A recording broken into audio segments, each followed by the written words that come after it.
Well, hello, everyone. Thank you so much for joining me. Really do appreciate your time. Tonight, we are talking about the Sebastian Wayne Drake Rogers case, the filing out of Tennessee, and we're going to go over more of those filings. Also, local reporter says, not so fast, not so fast. Nick bare ass.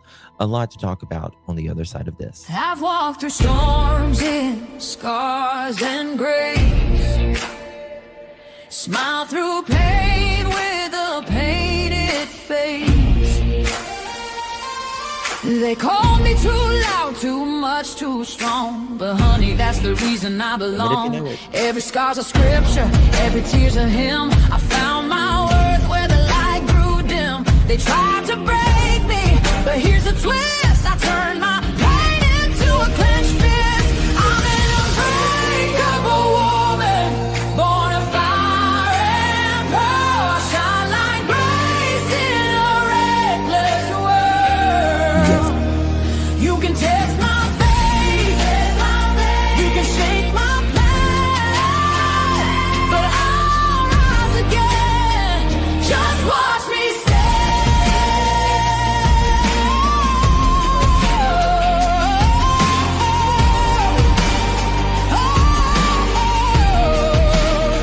I've been whispered about and written off, judged by the gloss, not the cause. But God don't build weak hearts from gold. He made me fierce and he made me bold. I bend, I pray, I roar, I rise with mascara, tears and battle cries. Don't need your crown, I forge my own. From ashes, honey, I build my throne. I'm an unbreakable soul, dressed in truth and pearls. The fire don't scare me, it lights my world. You can doubt my voice, but you'll hear my name. Holy and hood, and I'm done with shame. For everyone called too much, too loud, too real. You're not to anything. You're exactly what power looks like.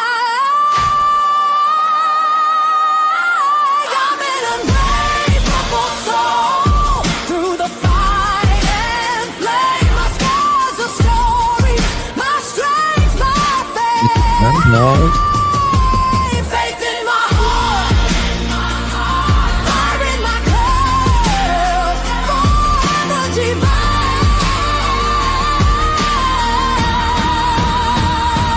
Clutch them pearls.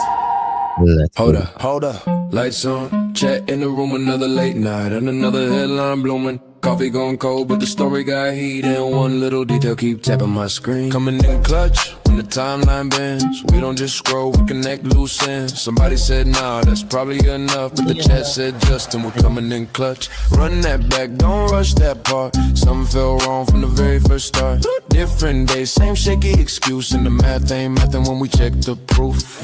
I'm not here to play detective for fame. I'm here when the story starts changing names. One clip, one call, one post too much, and the whole room knows we're coming in clutch. Coming in clutch, yeah, the facts stay loud. Truth don't hide when we bring the crowd. Screens lit up and the chat don't sleep. We dig real deep where the stories get steep.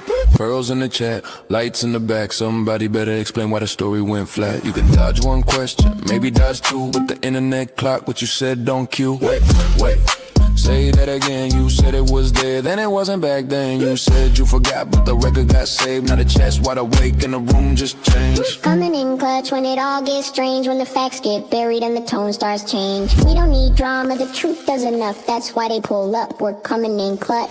Late night crew, yeah, we built this thing. One live stream turned to a whole damn ring. Members in green minds holding it down. Whole chat moving like a small town crowd. No fake hype, no lazy spin. Just one more clue when we're back again. If it don't sit right, we don't let it slide. We put the detail right up on live. Coming in clutch, say it one more time. Whole room locked on the very next line. From the first red flag to the final touch, you know where to be, we're coming in clutch. When the screen fades out and the night gets still, somebody somewhere knows truth comes real. We'll be right here when the next facts drop. Coming in clutch and we don't just stop. Hello, everyone. Good to see you all. Thank you all so much for joining me. Really do appreciate your time. You could have chosen to be anywhere on YouTube. You have a lot of options, anywhere on the internet, anywhere in the world, and you chose to be right here. I know your time is very valuable, and I do appreciate you spending some time with me. Today is July 17th, 2026. It is currently 8 p.m. on the East Coast of the United States. Hello, beautiful parents. Good to see you all in the chat as you guys are filing on in here. How's everybody doing today? Good to see you all. Really do appreciate you. Tonight we are continuing at part 3 in the filing of Seth Rogers, the father of Sebastian Wayne Drake Rogers, who vanished from his Hendersonville, Tennessee home in February of 2024. Since then, there's been no sighting of Sebastian, and Sumner County Police has been very quiet.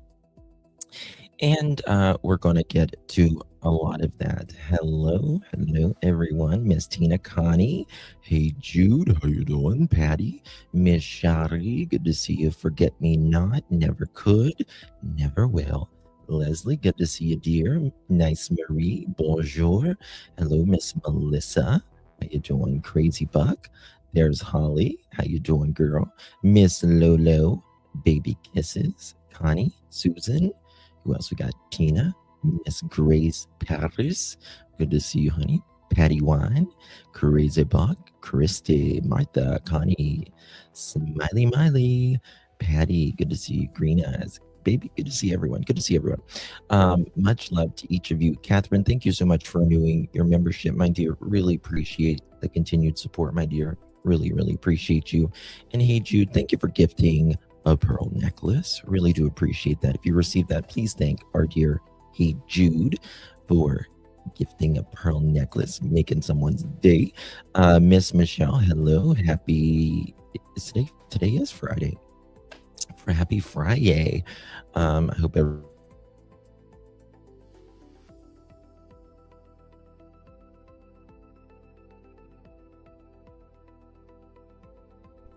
and my internet went out a second. Sorry if I skipped there. So you guys know that the local reporters reported on Sebastian, national reporters, YouTubers, TikTokers, Facebookers, everyone reported on Sebastian, it seemed like. And one of the main local reporters, his name is Nick Barras. I call him Nick Barras. And he kind of went, I don't want to say he went hard, but he went toward that, something seemed really weird. And he did press Sumner County in the beginning. And then all of a sudden, he just almost like completely takes everything back. I don't want to speak for him. I'm not, or anything, but it's like he just kind of, it's like what happened with him. And, he didn't get the interview, obviously, with Seth. Seth did an exclusive interview with our friends WSMV, and this reporter works for a different news station, and he made a little post, and I'm going to talk about it. Yeah. Oh, hey, Seth. Good to see you, my friend. It's called The Idiot of KP COPI. I don't get what that means, but I'm really bad with initials. I know what the KP means, but I don't know what the rest means. So, he kept saying, he was the one who put out the flashlight video. He was the reporter that put out the flashlight video. And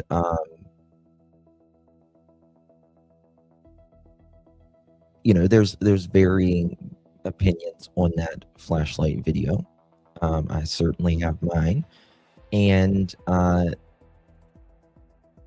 then he did this interview with Sheriff Eric Craddock.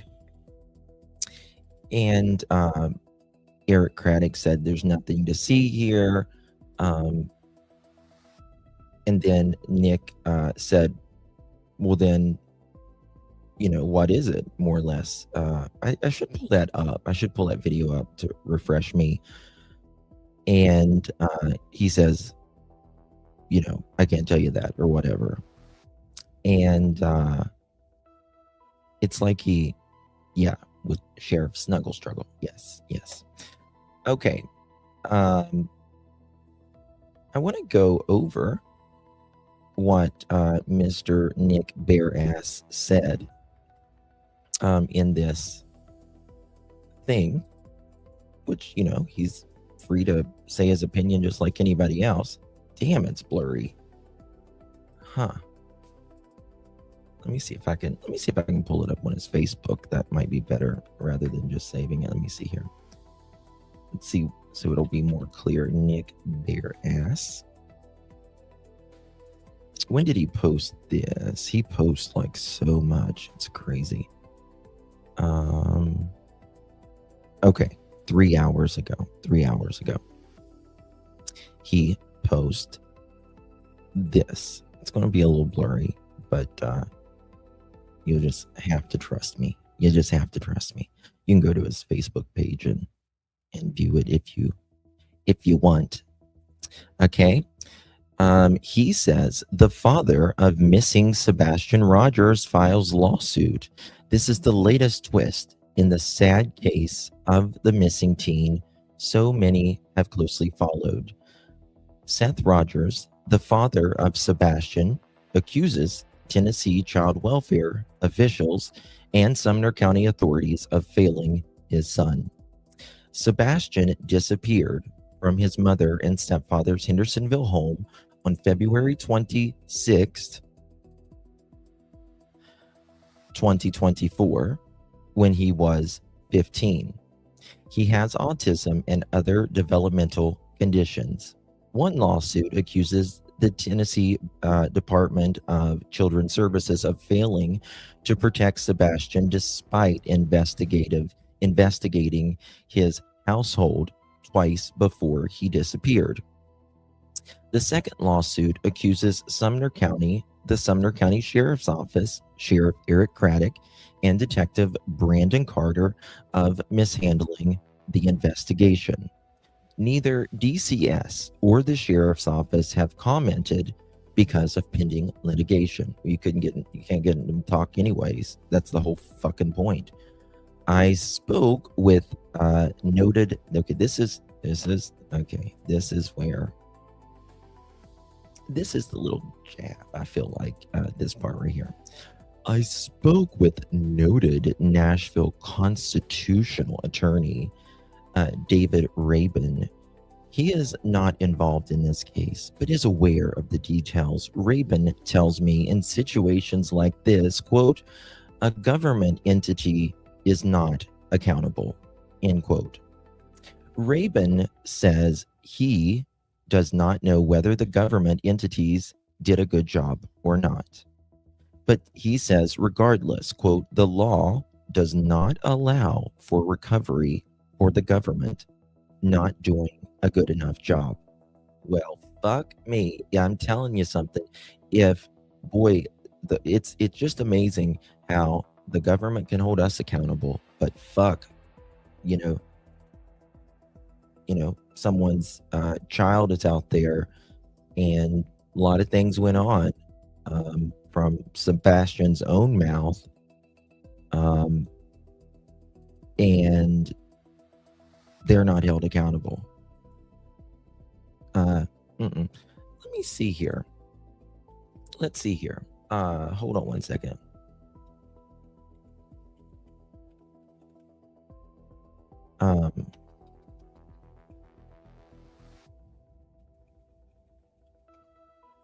Let's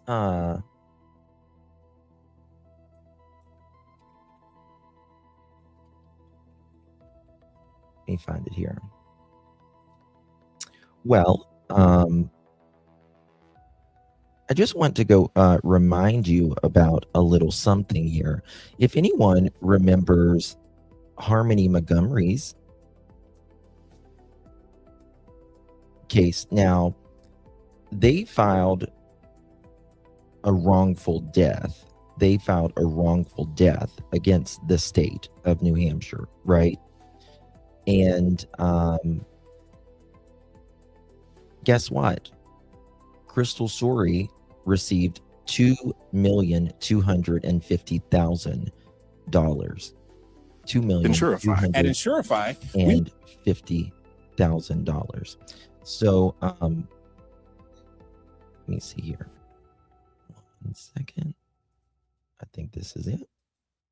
Well, the mother of Harmony Montgomery has settled her wrongful death lawsuit against the state of New Hampshire, and that settlement is worth $2.25 million.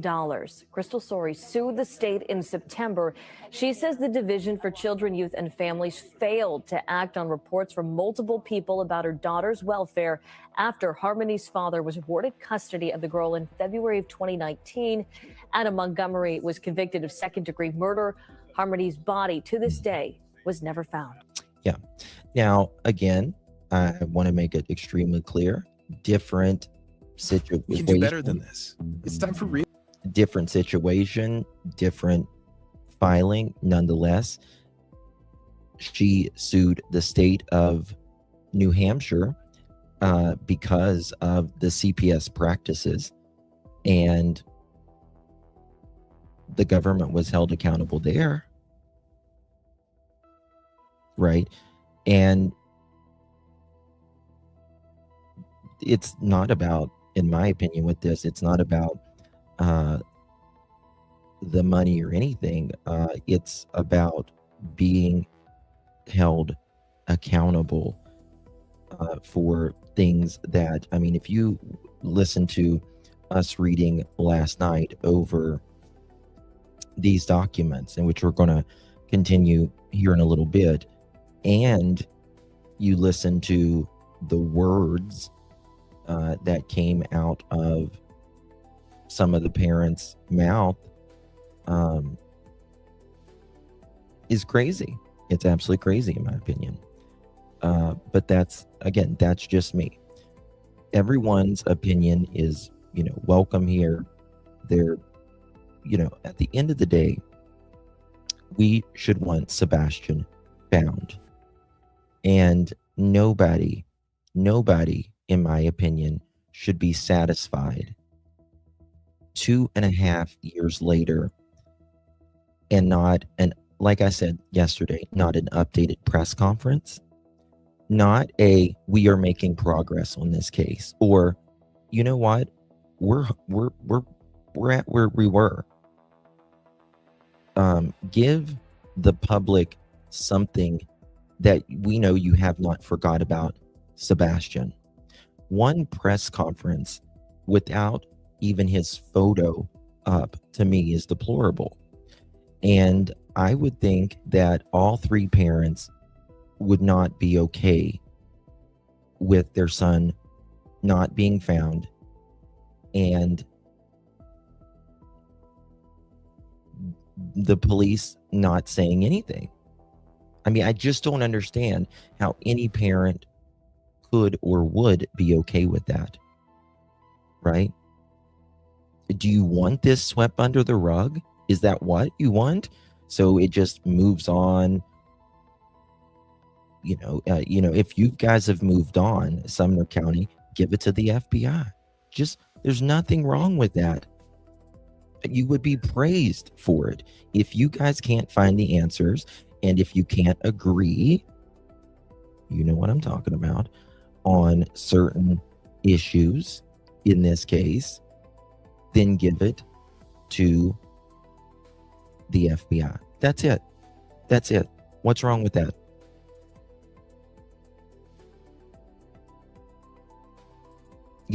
I mean, all three parents say that they want Sebastian found, that this is, obviously unacceptable, that Sebastian hasn't been found over 2.5 years. I mean, we're still under the assumption that they haven't found a scent, that they don't know that he even walked out the door. And I would be, I really am just trying to put myself in any parent position. God forbid it would be mine or your children. I don't think we would be okay with that. Right? Now, do I think Seth is going to get 25, 15 or 25, whatever? No, I don't. I think they'll probably end up settling, in my opinion. But what there needs to be is, which he is fighting for in these documents, so this doesn't happen to others, to other kids. So this can hopefully save some children's lives. Their needs, more than anything in my, there needs to be a registry nationally for CPS. There needs to be. We have this for registered S offenders, but we don't have it for potential child neglecting or child abusers. It makes no sense to me. Never did. I've screamed it from the rooftops for years. Robin, thank you so much, my dear. Appreciate you. Good to see you, my dear. Long time no see. Thank you for renewing. Good to see you, honey. Dolores, hey, where you been, girl? You okay? Love you, Miss Dolores. Appreciate you very, very much. Thank you so much. Mini Panthers, thank you for 21 months, my dear. In my opinion, the high-profile attorney Seth retained wouldn't have taken the case if it was not winnable. NB caved due to LE. He's salty. He didn't get the interview. I agree. I agree with everything you said there. I agree with absolutely everything you said there. I think some things in this document or this filing will be easier than others.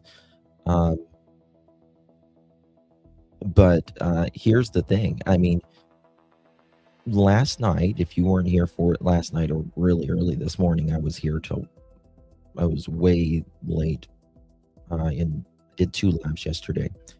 And both times Sebastian was they said that Sebastian was eligible to be put in foster care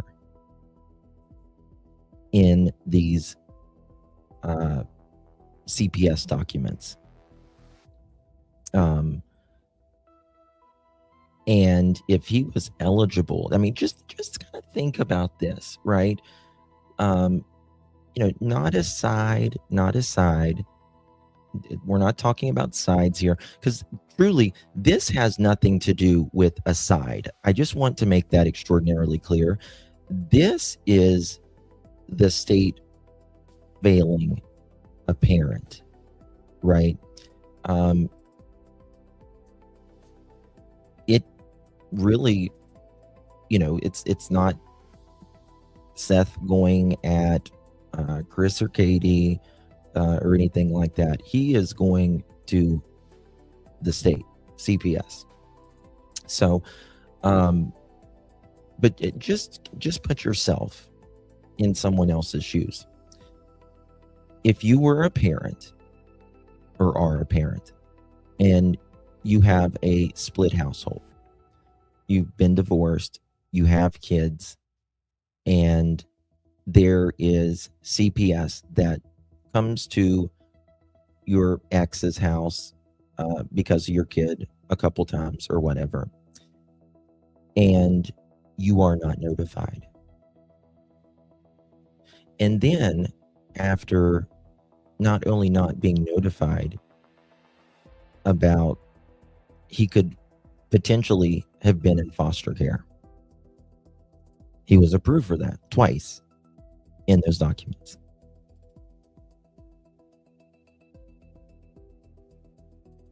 I don't think anybody's okay with that. I just don't think anybody's okay with that. You know, I don't think I wouldn't be okay with that. I don't think, you know, for instance, I don't think Chris would be okay with that in, you know, with his situation, right? I don't think Chris would be okay with that. I don't think anybody would be okay with that. Seth shouldn't be okay with it. I don't think Katie would be okay with it either.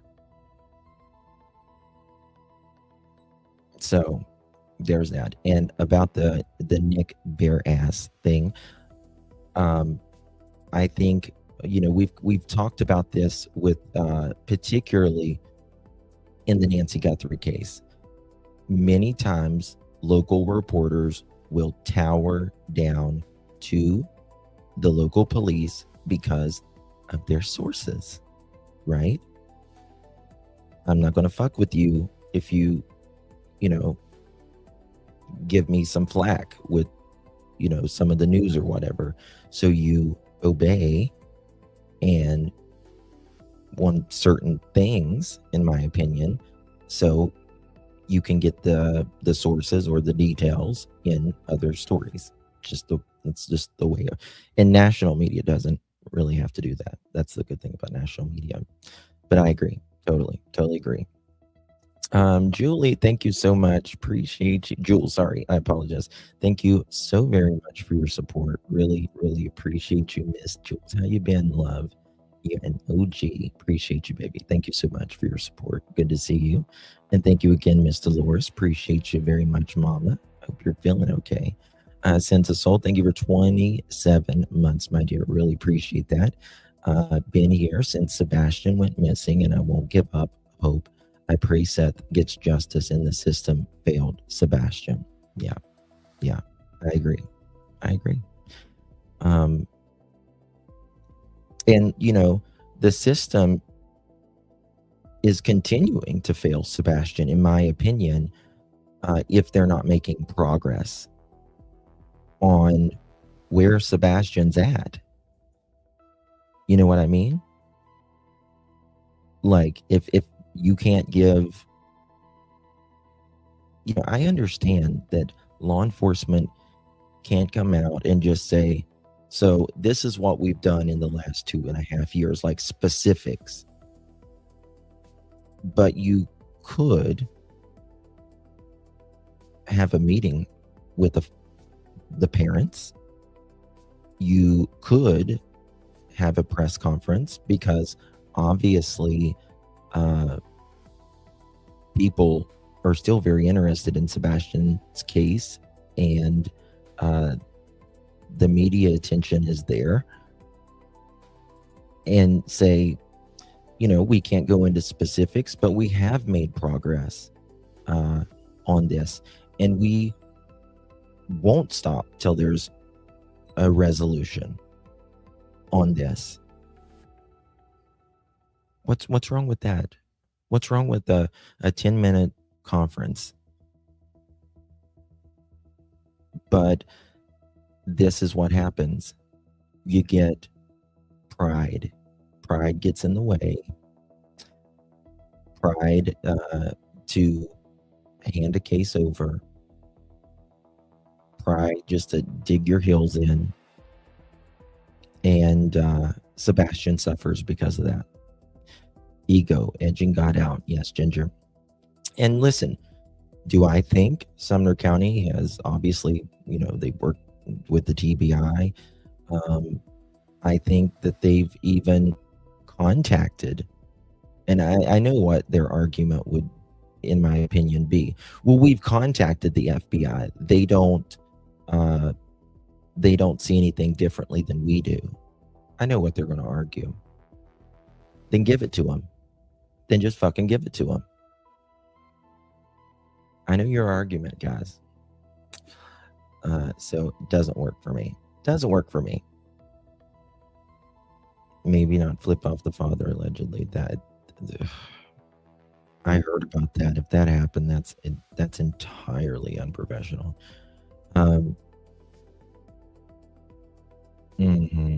Yeah, something went on at that cemetery over there. Sure did. It sure did. All right, guys. Did anything else come out with WSMV? I just want to see if anything else come out. No, I don't think anything else came out with Sebastian. I'm pretty sure it didn't. Okay.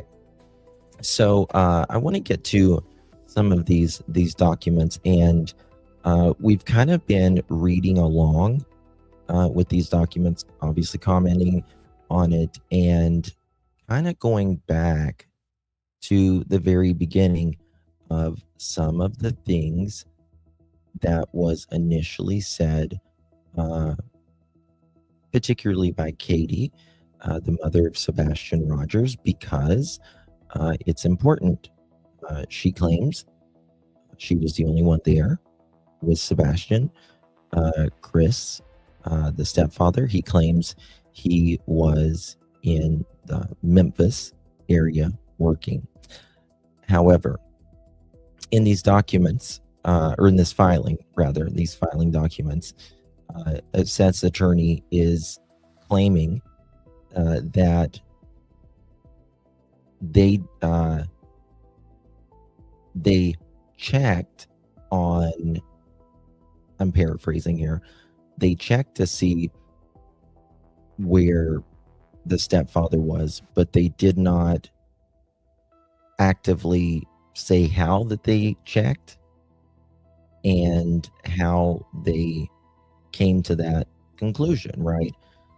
Just saying, well, we checked. That's, did you really investigate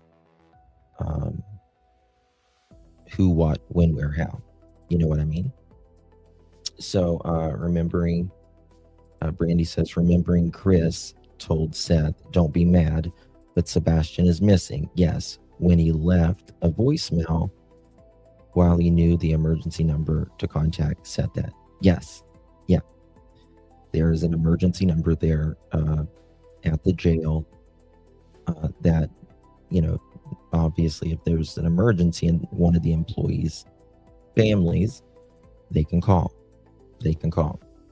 And remember, what if this goes south?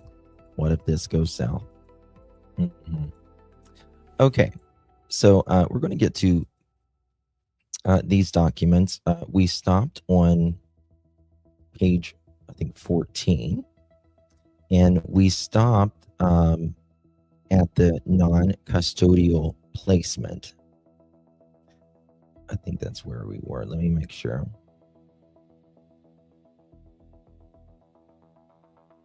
Okay. So that is where we stopped on September 29, 2022. The case included a non-custodial placement needed, indicating DCS recognized Sebastian Wayne Drake Rogers might need to be placed outside the home. Unimaginable, and you not know, just really unimaginable. Okay, moving on here.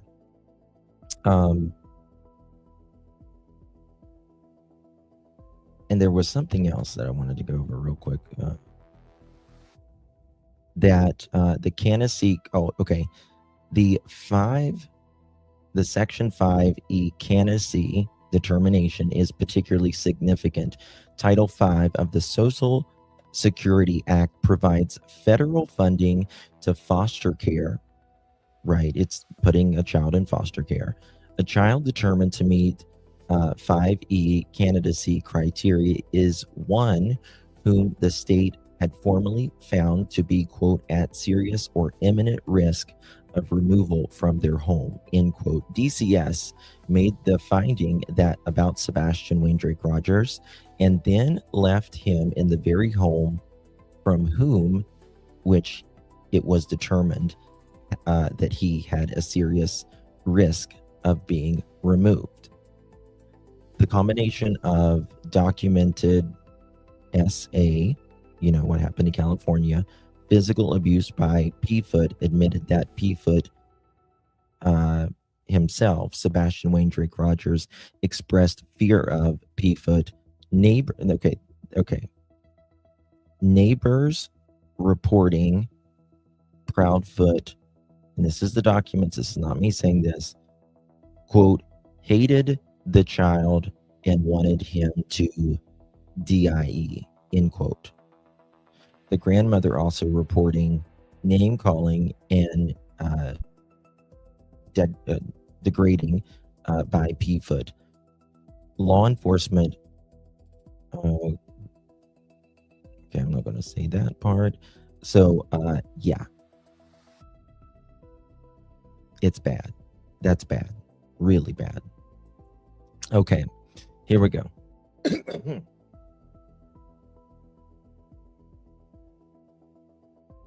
The 14th Amendment of the United States Constitution provides that no state shall, quote, deprive any person of life, liberty, or property without due process of law, end quote. In child welfare cases, the applicable standard for substantive due process liability under 42 U.S.C.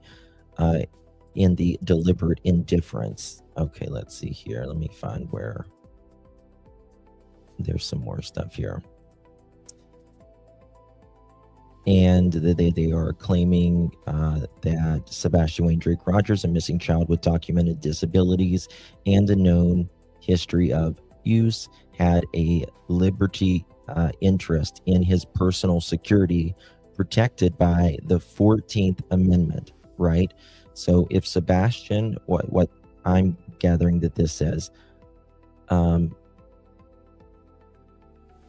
yeah, I'm not even saying some of, those things on there, you know what I mean? But what I'm gathering that they're saying here is, we have the right to security, happiness, all that stuff.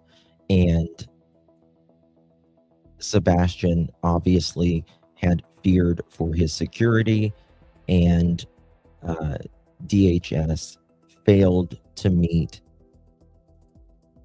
Sebastian's security. Thank you, Janie. Appreciate you very much. So there's that.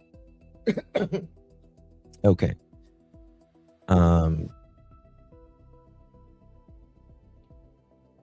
Let's see here. Rogers. Okay. The claim is brought on behalf of Sebastian Wayne Drake Rogers through his father and next friend Rogers. The state created danger doctrine requires that the state's own affirmative conduct created an increase to the plaintiff's exposure to danger. Kennedy versus Ridgefield City, 439 F3D 1095 9th Circuit 2006. Defendants affirmative acts that created or increased the danger of Sebastian Wayne Drake Rogers include A, knowing Sebastian Wayne Drake Rogers has a history of, the thing that happened in California. SA had a home life that DCS own records show was marked by physical abuse, emotional degradation, and a stepfather whom neighbors reported, quote, hated the child and wanted the child to DIE, end quote, and C, failing to take any action. Defendants acting under color of state law were deliberately indifferent to Sebastian's disappearance. This deliberate indifference is evidence of A, investigating Sebastian Wayne Drake Rogers' home on allegations of physical abuse by Proudfoot, documenting evidence of abuse and danger, leading to a determination that Sebastian Wayne Drake Rogers was at, quote, serious or imminent risk of removal, end quote, and then closing the case without protective action. B, closing the investigation and thereby preventing any potential intervention or help by other entities. C, actively preventing other agencies and individuals from taking protective action by closing the case. D, ignoring the child's own admissions of living in fear of the stepfather. E, failing to interview Seth Rogers to obtain information critical to assessing Sebastian's safety, including Sebastian's expressed fear of Proudfoot, Proudfoot's ridicule of Sebastian about his prior SA, and Sebastian's deteriorating mental and behavioral state. The failure to follow up on statements made by the child and school administration about his abuse. G, the failure to follow up on the statements made by the family's neighbor evidencing abuse and physiological harm. And H, the failure to deploy resources to commensurate with the known risk factors. Defendants knew or should have known of the extraordinary risk factors in this case through their participation in the physical abuse investigation.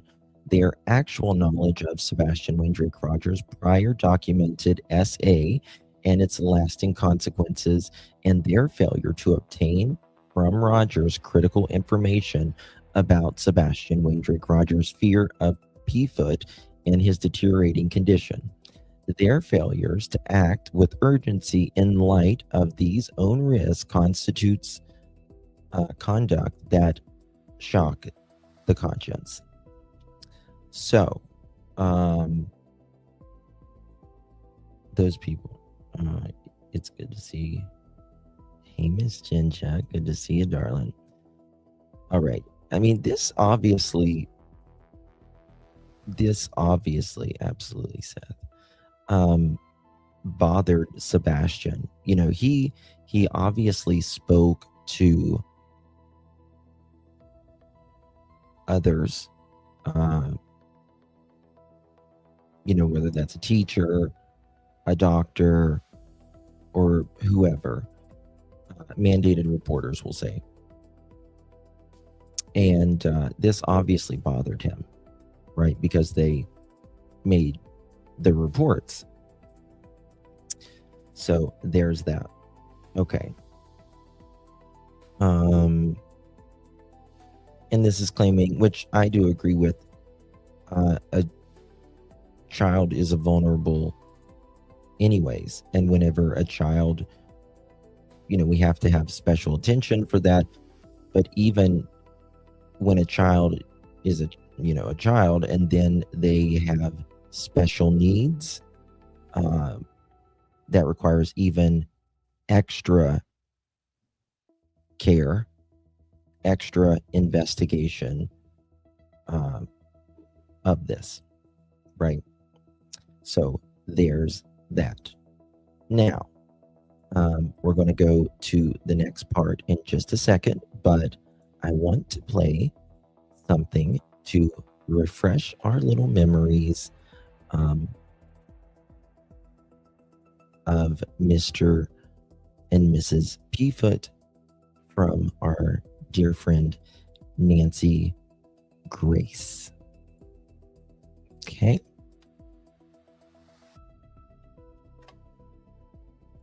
Here we go. Miss Proudfoot, what make and model do you drive? I drive a Infiniti SUV. Year? 2017. And sir, what do you drive? I drive a diesel truck. Well, damn it. Why did it? Hold on. Why did it? 1 second. Why is it doing this? Why is it doing this? Miss Proudfoot, what? Try this. Your vehicle?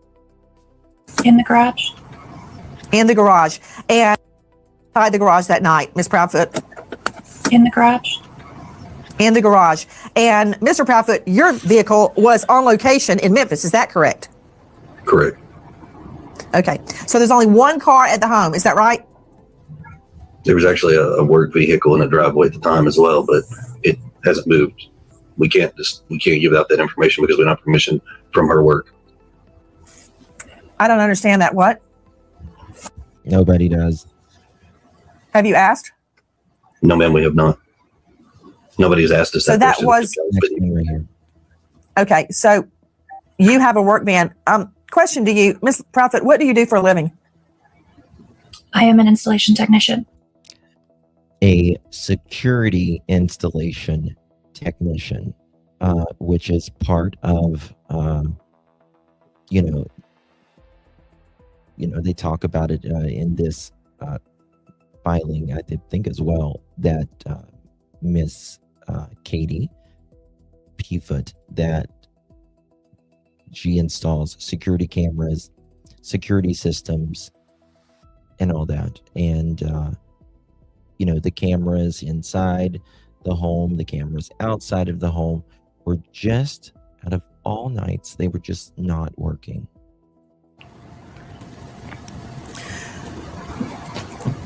That night, was the work van blocking your driveway? Could someone go in and out of your driveway? The van is parked at the back of my driveway, so someone can pull in, yes. Got it. That the Sumner County Sheriff's Office has reiterated that people should be keeping their own personalized searches around their property. The Sheriff's Office also is asking people to check their home surveillance videos, specifically between last Sunday afternoon through Monday morning. Last Sunday afternoon, before Sebastian went missing. The Sheriff's Office also is asking people to check their home surveillance videos, specifically between last Sunday afternoon through Monday morning. And so keep searching through your video. Again, if you have video that is of interest, you can send that directly to Sumner County Sheriff. So their video wasn't working, but maybe others were, right? Sheriff's Office, and we have where you can upload it on our website, News Channel. Sumner County teen now in a third morning. The TBI did issue that Amber Alert yesterday. This was day 3. They issued the Amber Alert on day 2. Peyton Kennedy is at the search command post in Hendersonville for us. Neil, exactly. You may have received that Amber Alert on your phone yesterday afternoon or seen the billboards over the interstate. It's all for 15-year-old Sebastian Rogers. And it's a heartbreaking development because this does mean that law enforcement now has reason to believe that Sebastian has either been abducted or is in serious danger of injury or death. And this does. Now, that was day 2. I believe they did the Amber Alert. What was it that caused them to issue that Amber Alert? I don't know, but something wasn't smelling right in the beginning. And mean that law enforcement now has reason to believe that Sebastian has either been abducted or is in serious danger of injury or death. And it has been an all hands on deck effort. On Monday, the Sumner County EMA director says there were over 200 searchers on the ground, plus canines, helicopters. And what? He walked away without a scent. He is that ninja child that I think Chris said just got past all of those cameras. You even see cats in the neighborhood on their cameras, but you don't see Sebastian. And drones. There's been help from about 24 agencies with rescue and dive teams on standby. We're told nothing is off the table. I've actually been allowed into some neighborhood Facebook pages.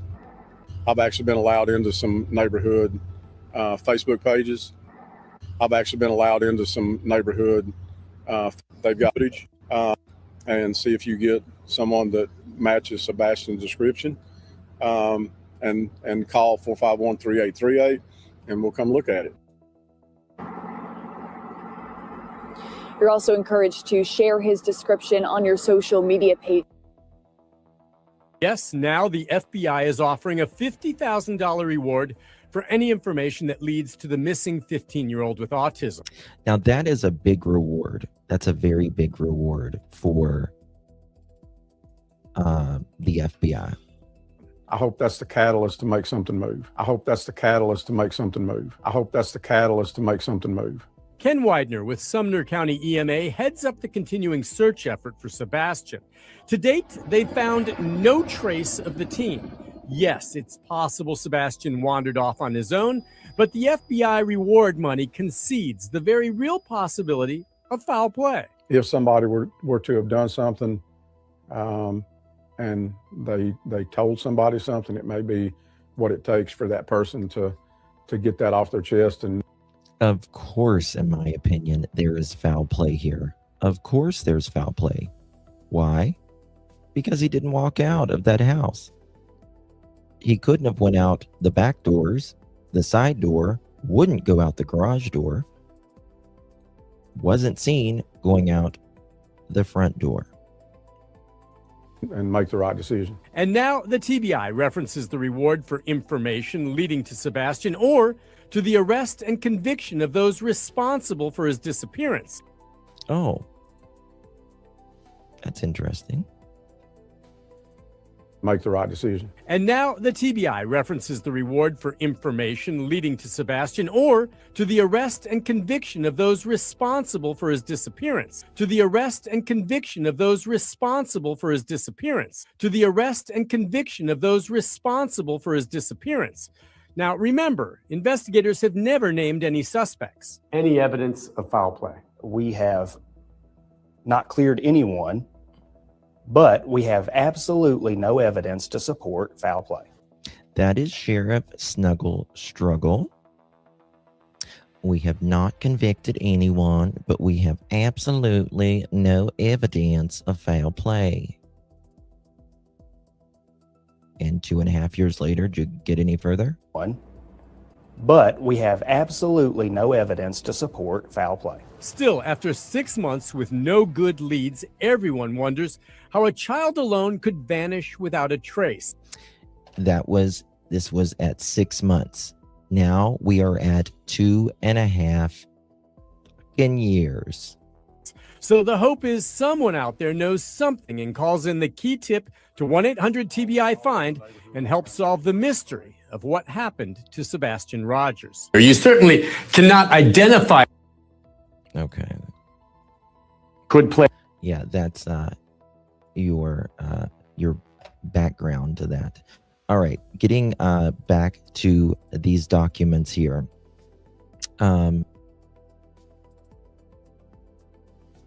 DCS knew that Sebastian identified Seth Rogers as a safe parent. Sebastian Wayne Drake Rogers told Boswell that, quote, he feels safe at dad's home, end quote, and identified his father by name and location. DCS documented Rogers' contact information and confirmed he lived in Clarksville. So guess what? Guess what? CPS knew about Seth. They knew about Seth. And they didn't.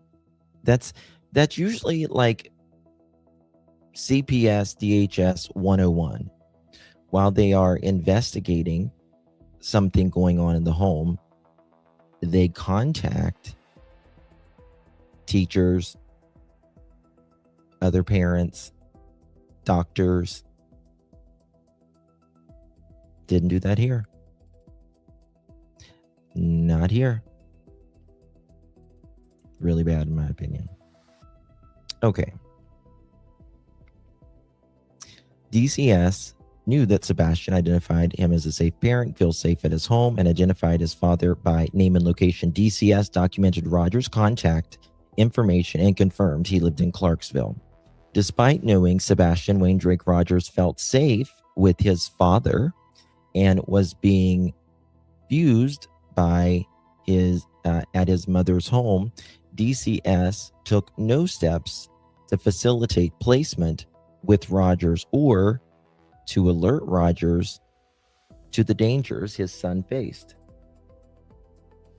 DCS deliberate indifference to these facts deprived Seth Rogers of his constitutionally protected interest in his son's welfare and safety. Fourth cause of action, U.S. 42 U.S.C. 1983, failure to train and supervise. And this is where they're, kind of going after, they're not training DHS or CPS apparently correctly in this argument.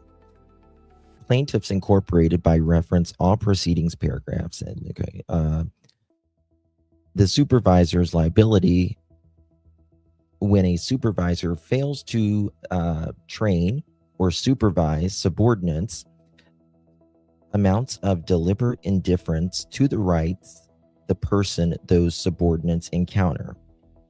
Okay, let's get to that. As set forth, the defendant's conduct violated Sebastian Wayne Drake Rogers' constitutionally protected liability interest in the personal security under the 14th Amendment and Rogers' protected liberty interest in the care, custody, and companionship of his son. Defendant Walker and Ritchie, as team leaders and supervisor, had direct supervisory and authority over DCS investigating involving Sebastian.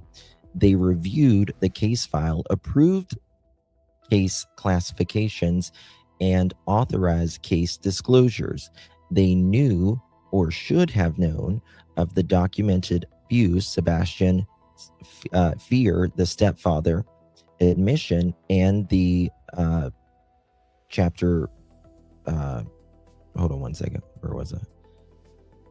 And the 5E candidacy determination. They failed to ensure that proper protection action was taken. Commissioner Quinn and other supervisors, DOE, defendants, established, maintained, or ratified policies, customs, and practices that allow DCS caseworkers to close the cases involving children at documented risk of serious harm without taking protective action, adequate follow-up, and ensuring appropriate referrals. Those policies and practices are a moving force behind the constitutional violations suffered by Sebastian. There needs to be such training was obvious. The DCS investigate that the abuse and fears of a disabled minor from a home marked by documented physical and SA and a household member identified by neighbors as harboring lethal animosity toward the child are placed squarely in a situation where the abuse of specialized training in vulnerable victims investigations will predictably result in constitutional harm. They failed to prepare DCS officers for precisely this scenario. One, that the DCS had constructive, if not actual knowledge, was likely to arise, given DCS' own participation in their proceedings concerning Sebastian's constitutes deliberate indifference. Very interesting. Very interesting. Also, you'll normally see CPS go and speak to the neighbors as well, right? Now,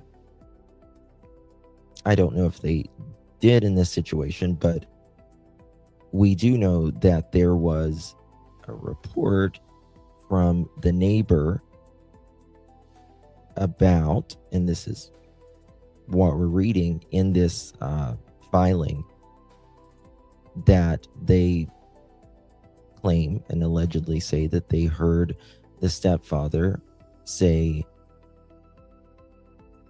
he didn't care, or something to the effect of, what was it? He wishes he was, I'm paraphrasing here, he wishes he was dead, or hopes, or let me read it right.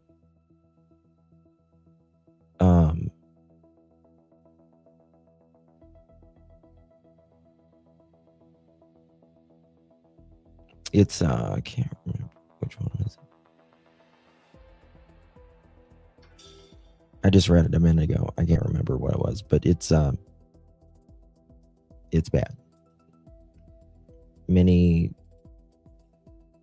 The pressure washer thing, I believe now, in my opinion.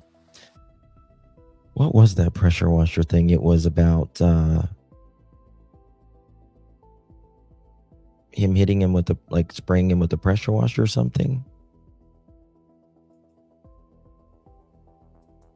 Yeah, it's bad. Okay. All right. Preventing other agencies and individuals from taking protective action by closing the case, ignoring the child's own admission of living in fear of his stepfather,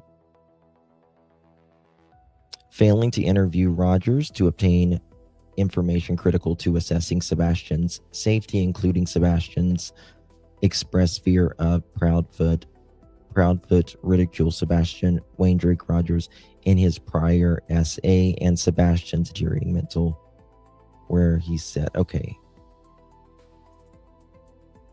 by the failure of the family's neighbors' evidence.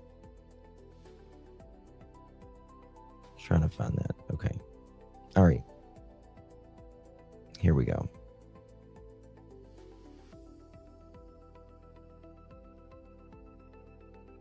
DCS sustained involvement in Sebastian's Wayne Drake Rogers through the 2023 physical abuse investigation, together with its actual knowledge of Sebastian Wayne Drake Rogers' prior SA and its consequences carried forward from the 2022 investigation, created a special relationship giving rise to an affirmative duty to protect him.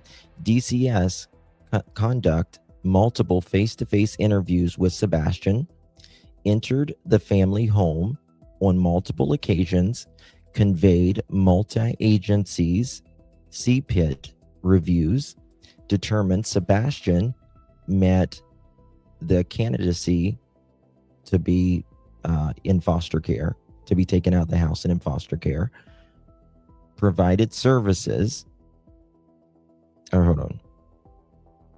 and exercised significant control over his welfare through its authority to remove him, provide services, or leave him in place. DCS also had an obligation as part of the investigation to interview Rogers, meaning Seth, Sebastian's other legal parent with joint physical and legal custody, whose knowledge of Sebastian expressed fear and deteriorating condition was directly relevant to any legitimate safety assessment. I agree. Having assumed this protective role and exercised authority over Sebastian's living situation, DCS had an obligation to act with reasonable care to protect him from any known dangers. DCS breached this duty by closing the physical abuse investigation without taking protective actions despite overwhelming evidence of danger, and by failing to contact or interview Rogers to obtain information that would have materially informed a proper safety assessment. Third cause of action. This is about the 14th Amendment, okay? The parental liberty interest. Plaintiff Rogers, Seth, had a constitutionally protected liability interest in care, custody, and companionship of his son Sebastian under the 14th Amendment. DCS knew that Sebastian's identified Rogers as a safe parent. Sebastian told Boswell that he, quote, feels safe at his dad's home, end quote, and identified his father. Okay. Same thing above. Just give me a second. Okay. Some of it just doesn't need read. It's not even just jargon.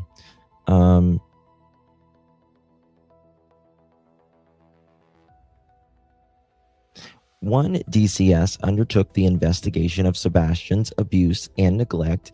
It assumed a duty of reasonable care in conducting the investigation. Tennessee courts recognize that a duty of care arises when a defendant creates a foreseeable risk of harm to an identified plaintiff. The DCS had direct documented knowledge of Sebastian Wayne Drake Rogers' profound vulnerability, his disabilities, and the knowing danger of the Proudfoot home. A reason.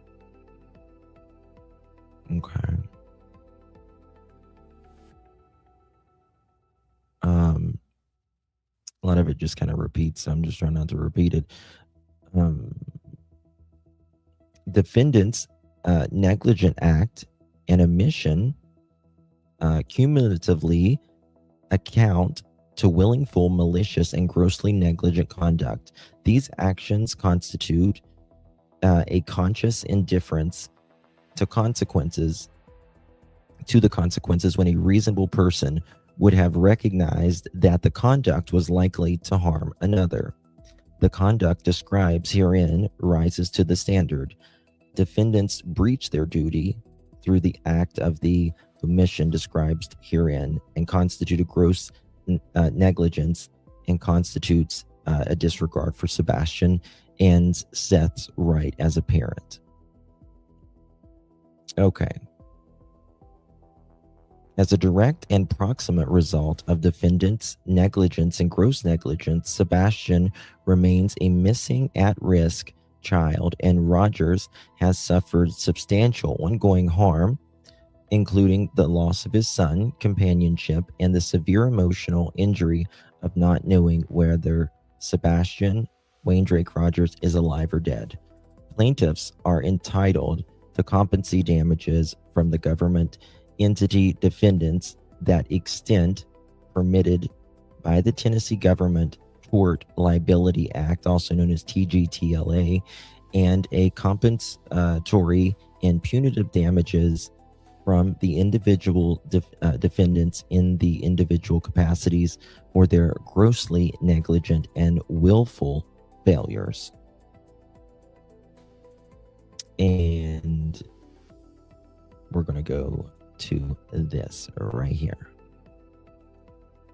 Let me find it if I can. Okay, here it is. Little Sebastian. He's going to be 18 December 7th, guys. Let's not refresh that.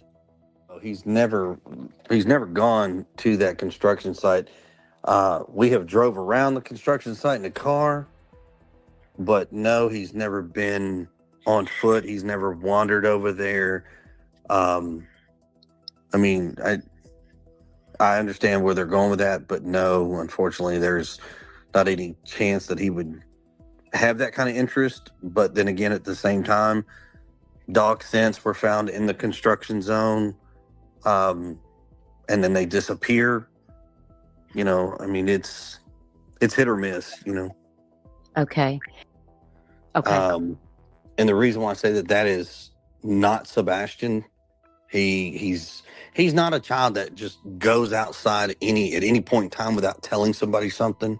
It's somehow that zero knowledge. Yeah, if it had happened, we don't know about it.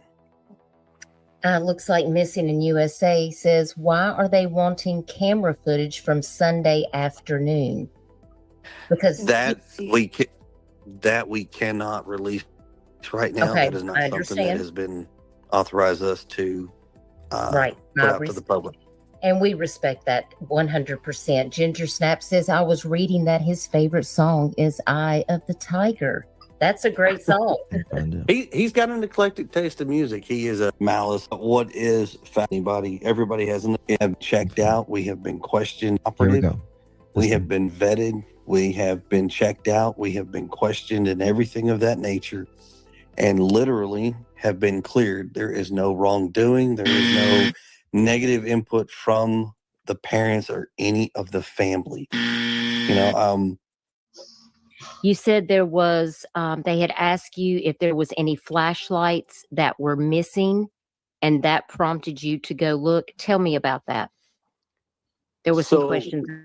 So they apparently asked them if there was any flashlights missing. And that prompted them to go look for, you know, his favorite keychain flashlight. So I just wanted you guys to reiterate that. Right. So Sebastian had a little, it's about a little 3-inch. If you think about the little keychain flashlights, that used to find at vendor tables they give out for free, cheapies.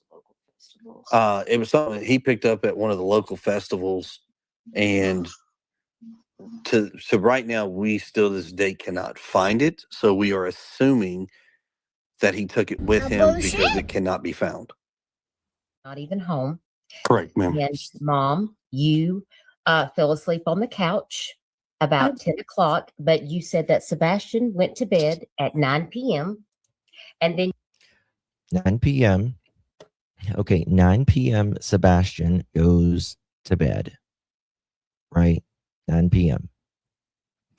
At 10 o'clock, KK is on the couch.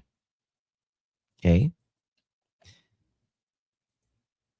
you got up off the couch and you went to bed, and you said that was around midnight. And nothing was.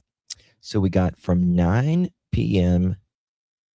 to midnight. We got 3 hours, right? 9 p.m. Sebastian goes to bed. 10 o'clock, she's on the couch. She's talking to Chris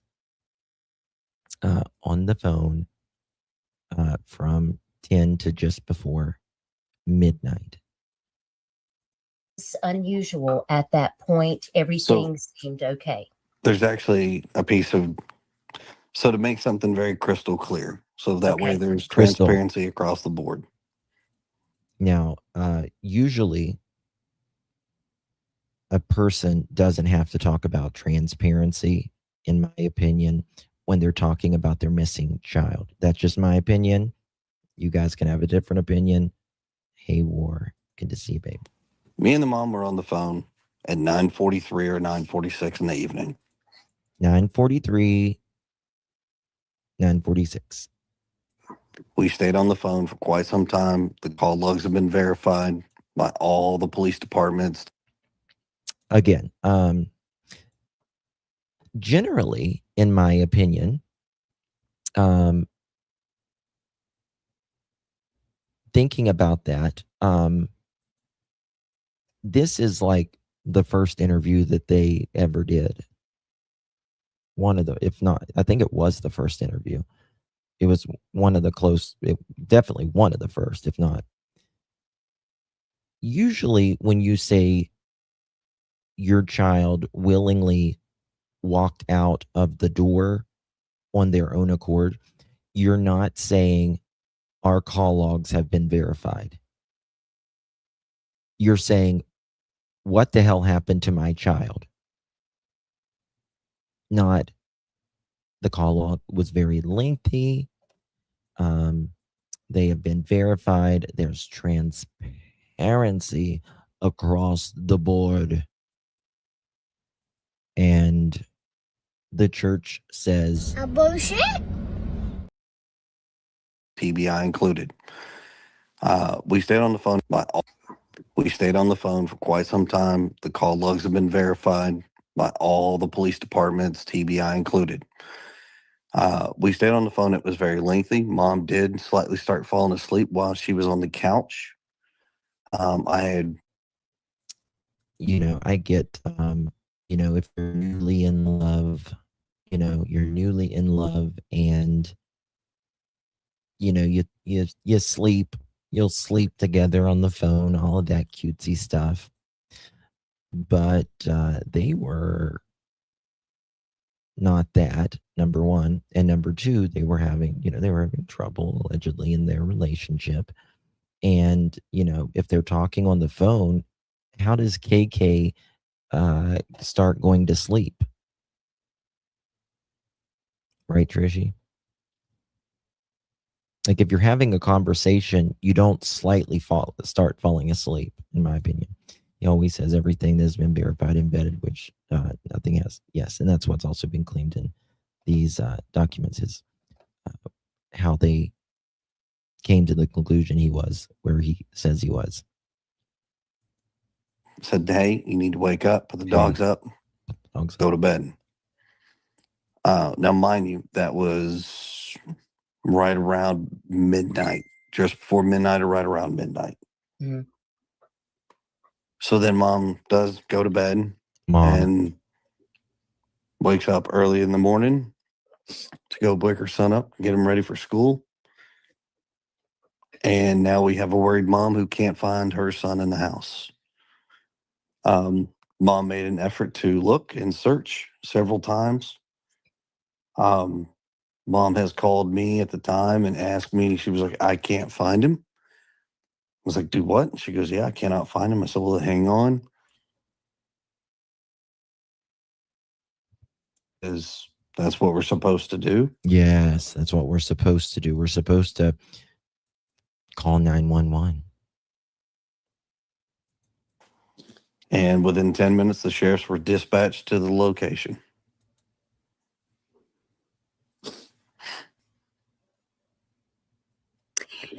And you had told me that there hadn't been any particular situation that had occurred where you felt like there So we would have can been remember something it. that happened. And I also had asked you if there were any friends that Sebastian. Do you all have camera footage in your home? I've heard people saying that too. That is some information that we cannot divulge at this time due to the ongoing investigation. That part. So I find that very interesting because a year later, which I've spoken about at length, Nerdy Addict, well, he talks about more about that warrant and stuff that they did. They go back a year later for electronics allegedly in the home, specifically cameras.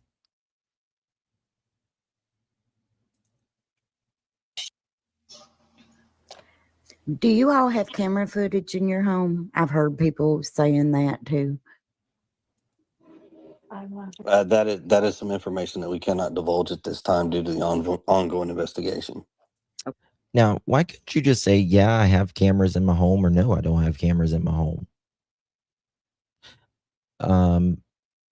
In my opinion, you obviously don't want to talk about that because, in my opinion, there was cameras in the home, and they, in my opinion, just weren't really working that night.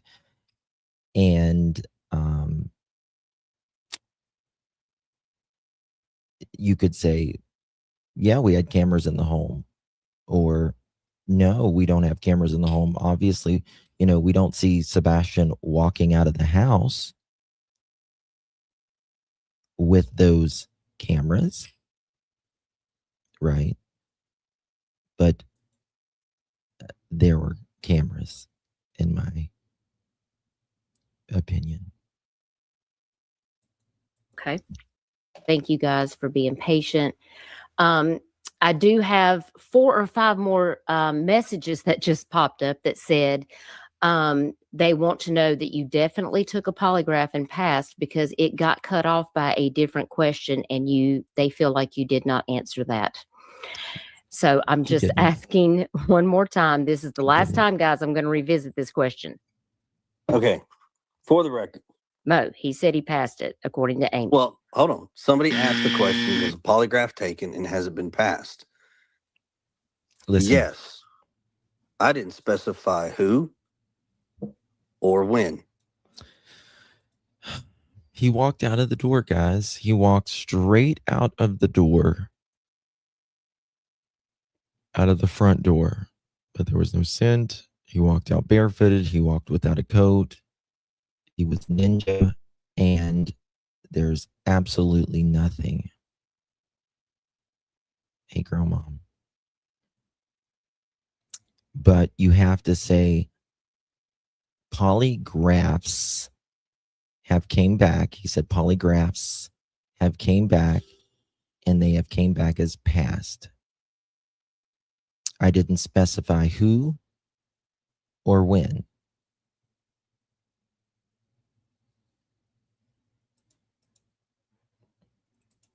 But Sebastian walked out of the door by himself. But what I can tell you, everything has been vetted completely. Polygraphs have come back as passed. So I'm confused as in why they're all wondering if manipulation, myself, my wife, and the biological father took one. Well, I can tell you 100% that Seth did not take one at that time at all. He did take one on Nancy Grace. Chris said he would take one on Nancy Grace. Name the time and place. Nancy named the time and place, and then Mr. Proudfoot said that TBI would give him a polygraph, which I don't believe at all, because if he was going to take one for TBI at this point, he would have already taken one. They wouldn't have, in my opinion, given him one 6 months later just to intrigue him. And yeah, and Seth absolutely passed, of course. Yeah. When law enforcement agency has come out and told everybody, even in the TBI news link, if you guys hadn't read that, please go out and read that. That's got a lot of great information in it, especially it's probably the most up-to-date information. But they will even tell you, at this point in time, they have no reason to speculate foul play, anything on the parents. Everybody's been extremely cooperative of anything and everything they've asked us. We say cooperative does not mean honest, folks. Cooperative does not mean honest. It means you are speaking to law enforcement. It does not mean you are being truthful with law enforcement. Okay. And Bob said, I would like for Chris to clarify what he meant when he said he hasn't seen Sebastian since early February. Are you able to clarify? And if you're not, just state that. So I cannot give certain details with this investigation, and that's kind of one of those things. You can't say when the last time you saw your stepchild. You can't say you saw your stepchild 3 weeks before he goes missing. Make that make sense. How in the hell can you not say you've seen your stepchild 3 weeks before he goes missing? Please, someone, if please give me an answer to that. Okay. I wished I could eventually down the road. I'm sure that will 2.5 years later allowed to come out. Okay. But as it stands right now, the answer that I've given is early February was the last time that I saw Sebastian.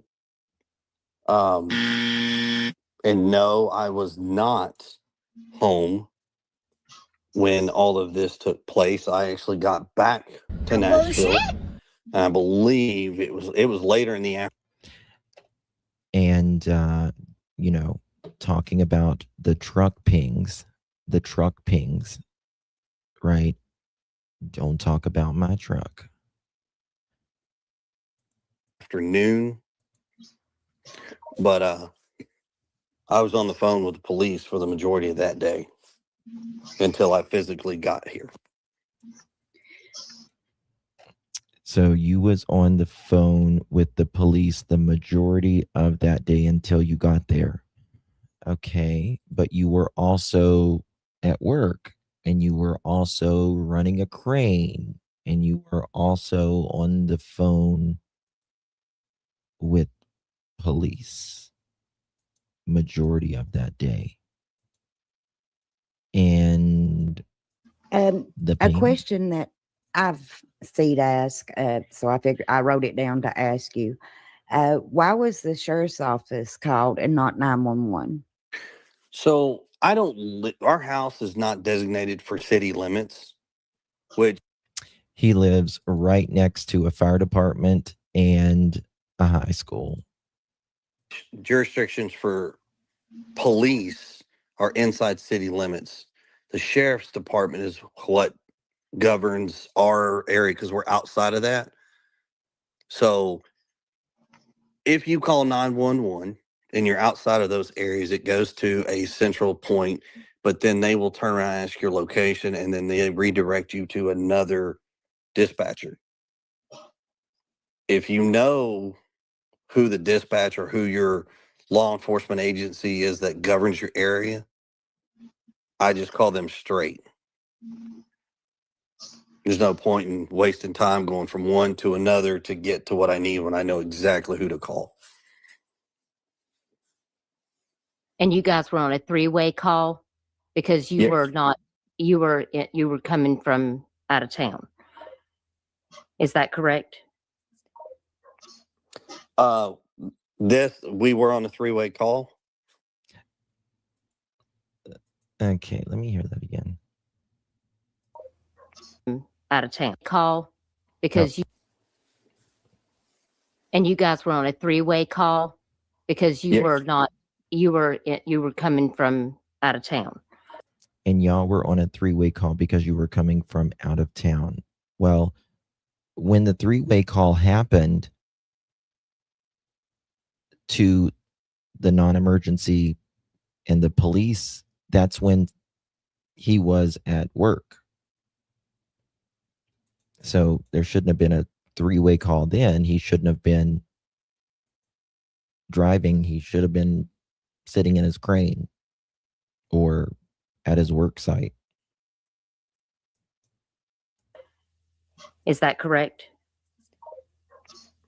We were on a 3-way call. Yeah, that law enforcement was called on a 3-way call. Yes. Is that correct? Okay. The answer is just like that. I just wanted to clarify that.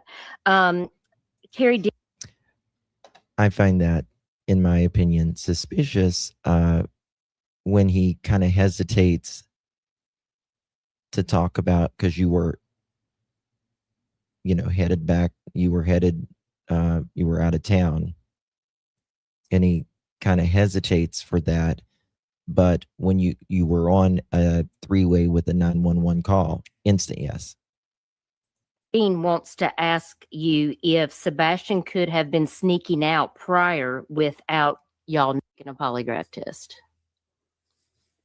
The results are passed. Chris, can I ask something? Because I know that the results, I'm sure they're going to spin it. Yeah. The results of the polygraph was that you passed. Is that both of you passed? They or combined. Can you say? Yes. Okay. Hold on. I think just listen to that again. Is that you passed? Is that both of you passed, or can you say? Listen. Yes. Okay. Is that both of you that passed? Is that both of you that passed? Yes.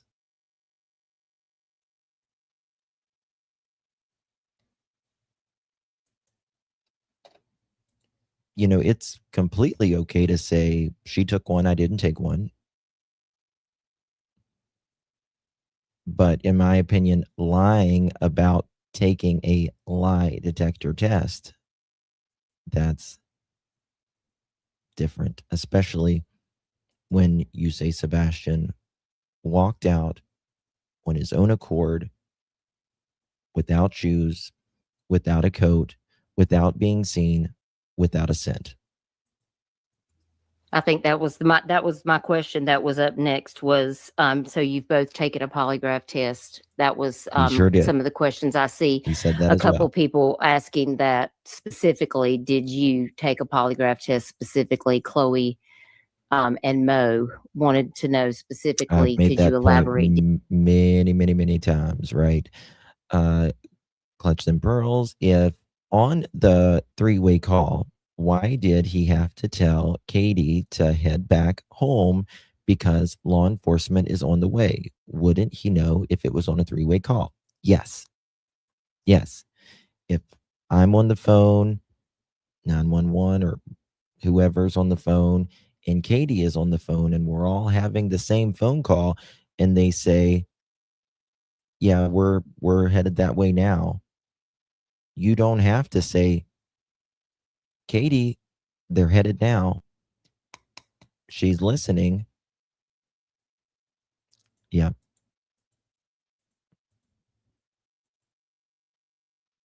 Did you take one and also pass?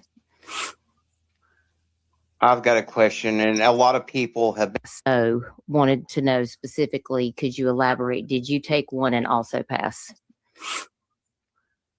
I've got a question, and a lot of people have been asking, Chris, is there any reason why? Okay. So we have that. What time is it here? Okay, I got a little bit more time before we go to our next live. Hold on one second. Okay. Sure. 1 second, guys. I got something that came in. I need to look up something.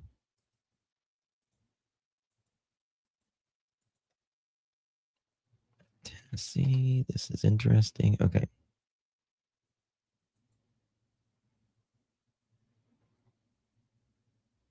Give me 1 second.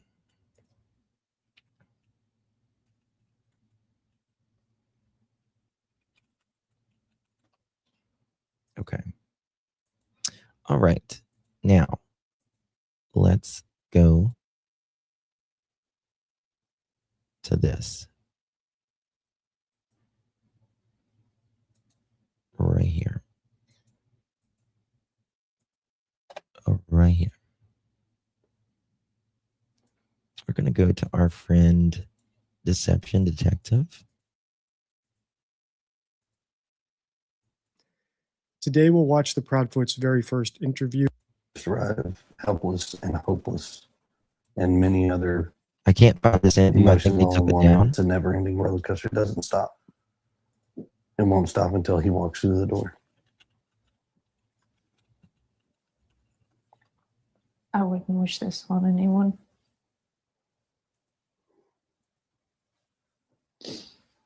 Not anyone. I know we're about keeping hope alive. I'm sure that's in there somewhere. Oh, yeah. It's gonna come home. One thing I don't like with interviewers is when they provide answers to the interviewee. So what we're watching now is the unedited cut of the first interview the Proudfoots did with a local news station, I think WSMV4. And it's recorded in 4 parts. So even though this one's just 5 minutes, there's like 3 other parts that we'll look at. The issue with an interviewer providing the answer to the question is that we don't hear what the parents are saying. Or what they would have said without that feedback. And it's important for us to hear that because there are 7 things we look for when parents of missing children. You don't want to say, I'm sure you guys are hopeful. You don't say that shit. Let them do the talking. Let them do the talking. Hold on 1 second. Let me fast forward this part. Because I only have a limited amount of time before we get started. Listening. He's going to walk through that door.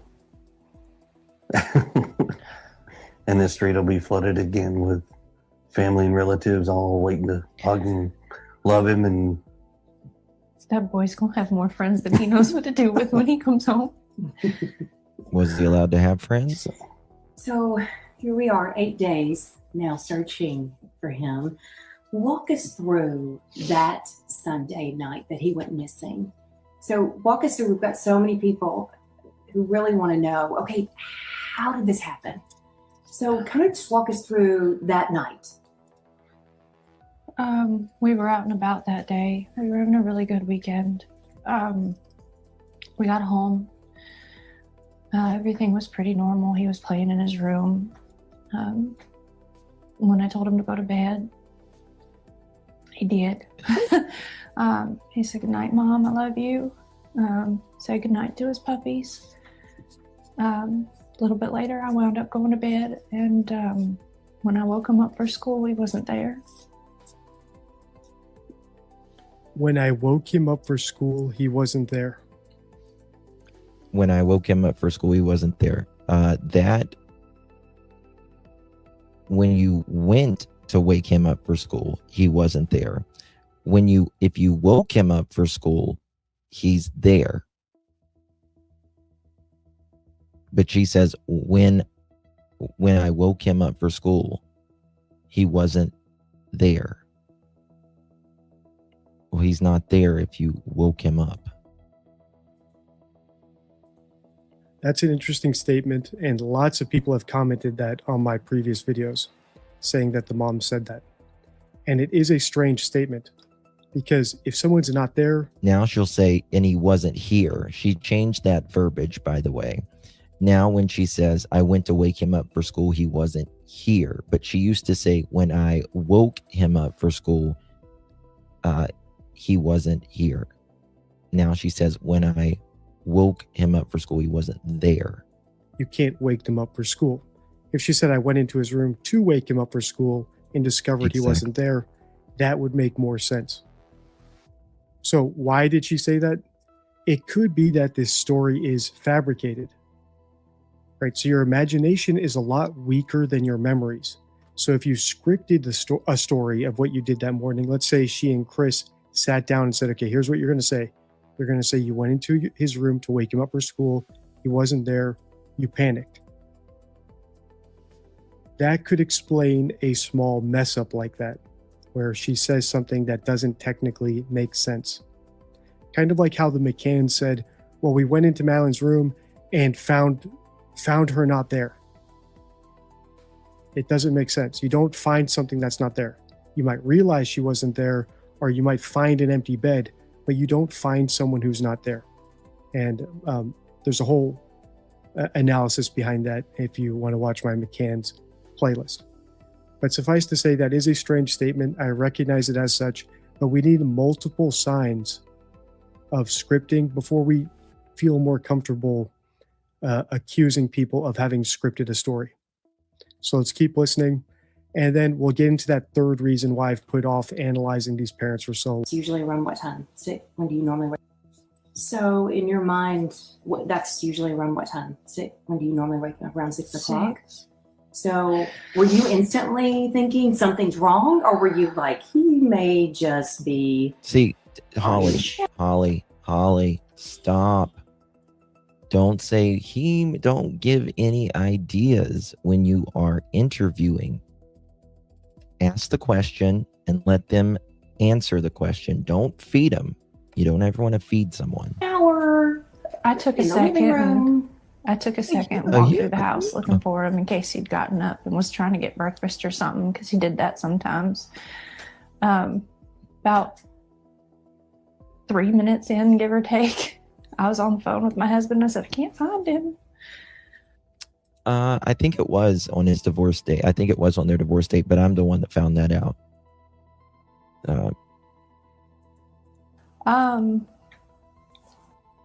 Here's another thing that we're going to notice a lot as they talk and as we go through all of their interviews. And this is because of you guys, right? I don't believe her when she says, I can't find him. The way she says it, I don't believe it. So if you're part of the DD forum, I read all your posts. If you're a member of the channel, I read all your comments. If you're a subscriber, I read all your comments. Let me fast and forward. Lots of people have pointed out to me the number 3. Well, lots of the times or locations or amounts that the Proudfoots talk about involve the number 3. And Yes. that is an important detail. And 3 is actually known as the liar's number. Liar's Some number. 52 favorite rules for sports. So it has minutes and listen again. About 3 minutes in, give or take, I was on the phone with my husband. I said, I can't find. She doesn't believe herself when she says that. 3 minutes, give or take. You just don't hear missing parents say that, like as that being a funny thing, like give or take, with a laugh. Right, so 3 minutes in, give or take, I called my husband. Does that mean she's lying? Not necessarily. It could just be she's guessing about how long it took, right? So people don't It's actually have to be laughing trying to afterwards for deceive you me. to pick the number 3. But it does tell us that she's being a little bit loose with the facts.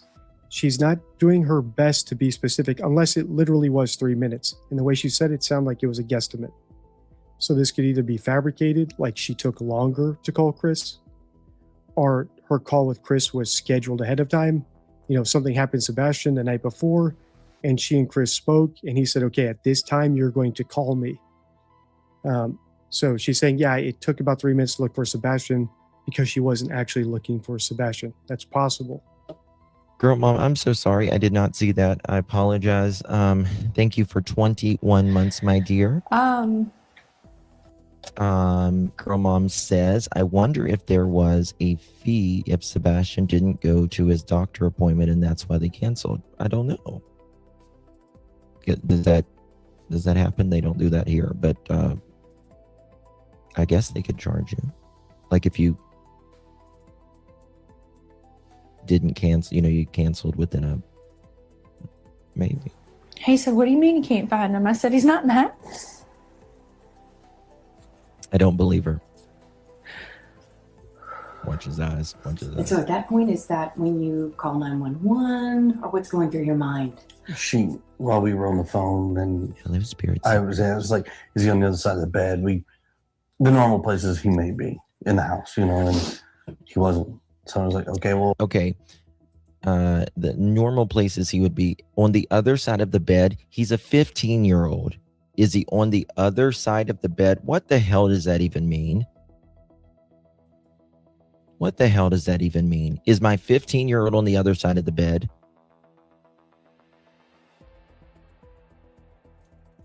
Well, hold on a minute. And immediately after that, we called the sheriff's department and made a report. I ran all over the house, outside, inside. I looked in every closet. Within minutes, they were here. They responded within minutes, and here we go. So you said you were on the phone with her, so Yes, you were not home. No, ma'am. Okay. I was at work. I'm a tower crane operator, and I was working in Memphis at the St. Jude project. So it's, A bullshit? I have an earpiece in that talks to my phone. I have another earpiece in that does the radios. So when she was talking to me, it was like, what? I was confused.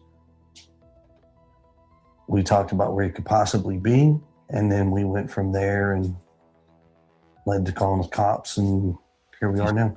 Shaking his head no the entire time. And within minutes, they're here at the home. Yes, ma'am. It was rapid fire. They had cars. They They lied had cars from here down to the main road. as far as I could tell. So what's going through both of your minds? I mean, are we panicking? Is it this, I think he's probably at a neighbor's house, or what are you thinking? Stop asking, He's answering. not a runner. He's never run away. This is another interesting statement that I've seen brought up a lot. My son doesn't run. He's not a runner. It's a very specific denial. So first of all, okay, fine. He's not a runner, but could he have walked out the door? Could he have been pushed out the door? I know that Peter Hyatt has a theory that they locked him outside as a form of punishment. I absolutely adored Peter Hyatt, and he was so good to me. Like behind the scenes, he kind of mentored me on a lot of things. And but I disagree with Peter on that. I don't think he was locked out or anything like that. And then he might have wandered off or something happened to him. that wouldn't require him to run. He could literally just be pushed out the door or walk out the door. So saying he's not a runner could be 100% true, but it doesn't mean that he wasn't put out and walked off or wandered off due to their negligence or to escape abuse. You don't have to run away to get away from an abusive parent. You can walk away. So that is an interesting thing that she brings up. And also, I've seen clips of them saying he walked out that door conclusively. Well, maybe that's true. Maybe he did walk out the door. But maybe he walked out because he was told to, or because there was a threat of punishment if he didn't step outside the door. So that could all be 100% true. The other main thing here is when they talk about him walking out the door, it's very conclusive. How do they know he wasn't kidnapped? How do they know he didn't, someone didn't knock on his window and have him come out and then close the window behind him? Because, well, now, which Dee Dee didn't know that, how did we know he didn't walk out the door? Well, Chris answered that for us. And he said, if he would have, jumped out of the window, he would have landed on the bushes or whatever. And, quote, yeah, we would have heard something. Or we would have heard that. And trick him like a predator, tricking him out of the house, kidnapping him, taking him. How do they know he went out the door and not the window, right? So there is some conclusiveness here that is concerning. Now, obviously, we're only 4 minutes into an interview. Thank you so very much. I appreciate you, love. Good to see you. Call in the Cold Case Foundation. They have a plethora of experts in resourcing, dang it. And the cold case, I'm sure that Chris and them would be very happy to help. You just got to have Sumner freaking County, get out of their ego. But I'm pointing all these things out. Thank you, love. Because these should add up over time. If we see them fail, all 7 of these things on our checklist, we can place more chips on our bet that they know what happened to them. Way before. I don't know why. Yep, I said that I don't know why yesterday. he walked out that door. Once again, I don't know why he walked out the door. But how does she know if he walked out? The question should be, I don't know what happened to him. She doesn't know why he walked out the door. That's a very good point Dee Dee just made there, right? She doesn't know why he walked out. But she didn't. Listen. She doesn't know why he walked out the door. But she does know if he walked out the door. Yes, right. So they say they assume the front door because the back door was locked. The deadbolt.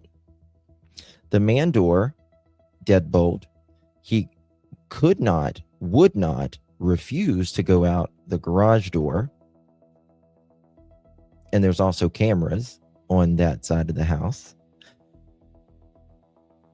But she knows, I don't know why he walked out that door. Listen to this. Pam, thank you for the gift, honey. Appreciate you. And this is where Peter Hyatt and Pat Brown's analysis makes a lot of sense to me. And I recommend subscribing to their channels. I've recommended both of them in my member section for a very long time because I think they do great work. I personally have put off analyzing these parents myself, however, because of the way that I approach true crime and the sort of Bayesian thinking that I do about when you're. I mean, he's a good kid. He's not. He's a good kid. I mean, he's a good kid. He's not. I just remember what in these filings that the neighbors reported hearing allegedly Mr. Chris say. And that was something to the effect, let me see if I can find the quote real quick. Something to the effect of, okay, I got it here. The combination of combination of SA physical abuse by Proudfoot admitted by, and the neighbors reporting Proudfoot, quote, hated the child and wanted the child to die, end quote. Babs, thank you so much for renewing your membership, baby. Appreciate you very, very, very much, my love. Good to see you. Pam, thank you very much for the gift, love. I mean, he's a good kid. He's not a mischievous child by any means. He's not a mischievous child by any means, but seems like, well, we know that Sebastian, in this filing, he was, even fearful that he lied to Chris and Katie about brushing his teeth. And now that CP and KP, they say, he was getting in trouble and all this stuff and wasn't listening. But here, first interviews, he's not a mischievous child. He doesn't get in anything. But there's answers to questions that have no answers, or questions with no answers right now that we are searching for desperately. And we just don't have that. You think back and there might have been a reason he was possibly upset or something outside that could have enticed him to go outside. Was there anything that came to mind? We've been combing over that day and even the weeks before he left, and I haven't been able to figure it out. He's that morning he was laughing, he was joking. Everyone we were around that day agreed that he seemed like he was in a good mood. He was behaving. Notice how the constant question they have is why he walked out. That's what they're saying they don't know. They're not. Also, she says she's talking about that day, right? That day when they woke up that morning, like when they were having a good day. But Sebastian technically went missing the next day, right? He went to bed. She went to bed. It's the next day. And this is why I think something happened to Sebastian before midnight. Before midnight. Now, I don't think he was, in my opinion, taken out of that house until after midnight. But I do believe something happened before midnight. Pam, thank you so much for the gift, darling. Appreciate you very much. Thank you, loves. Not saying they don't know whether or not he walked out. So I think it's safe to assume they know for a fact that he walked out that front door. And the question is, of course, did he walk out because he wanted to be a teen runaway, or because he was being abused, or because... First interview was YouTube, not showing their face. Then there was this interview. And then the third interview, they only showed their hands. He was pushed outside as a form of punishment. I think that's what this all boils down to at this point, because they seem certain that he walked out the door.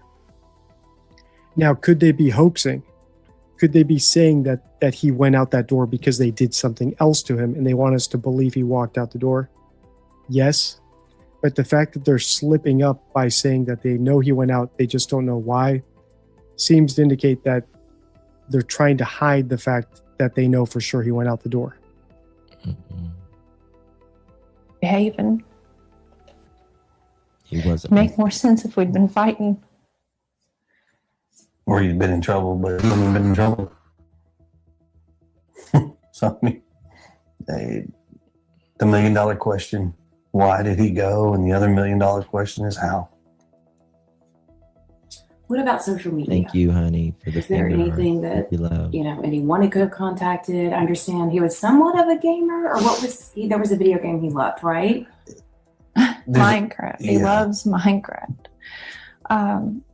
The game that he has is not online. He has the Switch. We don't, because of how social media can be, he doesn't have accessibility to communicate with folks. I don't think it was because of social media. I think you just didn't let him do a fucking thing. On the internet. On internet. I mean, we have a firm belief that we just don't feel that right now he's capable of having that kind of responsibility. Mm-hmm. So, I mean, his phone is locked down, his computers, his gaming. He doesn't have a gamer tag. He doesn't have online capabilities with games. I mean, We've combed every electronic. I mean, we've cooperated. They've combed every. Okay, it's very interesting, in my opinion, how Katie says we've combed every electronic, and then she doubles that. We've combed every electronic, and then Chris goes to we've cooperated. Now, a year from this interview, there's going to be a warrant that happens at their home. And they were allegedly looking for electronics. Combed every electronic. I mean, we've cooperated with all the authorities as far as anything they've asked us to provide, we've provided. So far, they're speaking about him in the present tense. Thank you, Lori. Appreciate They you. seem to be trying to be cooperative. They are. Let me get to the next thing. Okay, here we go. For help, and they must be because they think own is clipped from this. And still just don't have any answers. Did he have any friends that could have possibly contacted him in some way on his phone? All his friends at school have been questioned to my knowledge, and none of them knew anything. So this big question mark. He's vanished. Yes, ma'am. And no one can figure out where or why. All right. So let's talk too about the relationship involved, because the biological father is very much involved in Sebastian's life as well. Yes, ma'am. Very much. Right. And how would you describe? If you've not followed along on this series, I have analyzed the biological father, Seth Rogers, in my explain. And the four of you. It's relatively good. I mean, we talk regularly. He talks to his son on a regular basis, sees him on a regular basis. He's involved in school and therapy. And, I mean, he doesn't have any extracurricular activities, but I can tell you now, if he did, his dad would be in the front row.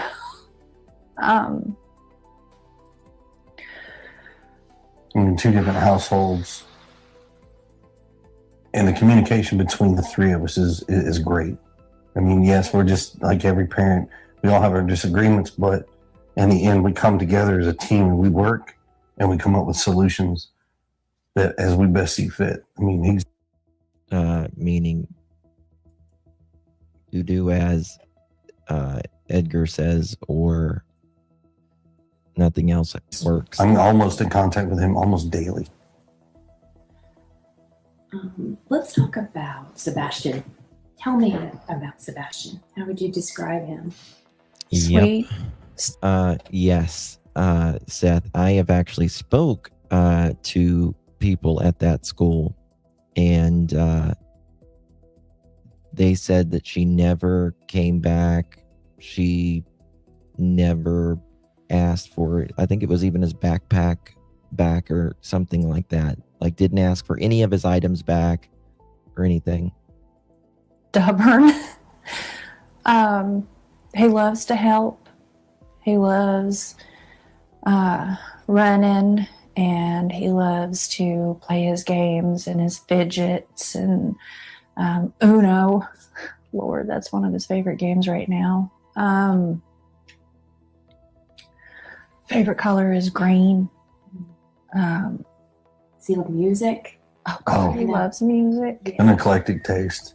Probably An eclectic. I mean, from as everybody knows, Eye of the Tiger to Eddie Vedder. I agree. Oh, yeah. Oh, yeah. So we got Pearl Jam on one hand, we've got Survivor on the other over here, we've got Taylor Swift, and he's got a big.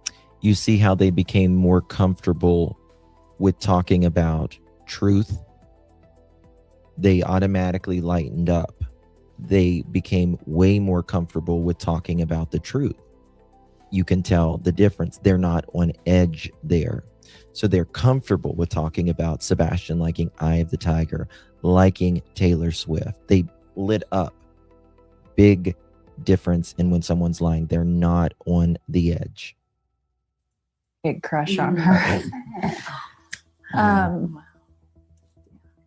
I mean, country, rock, no classic. hip hop. We don't allow the hip hop. Well, he doesn't really Well, I get say into it rap and anyways. things. You mentioned he loved running. So did he love the outdoors at all? I mean, would something outside that was somewhat outdoorsy be?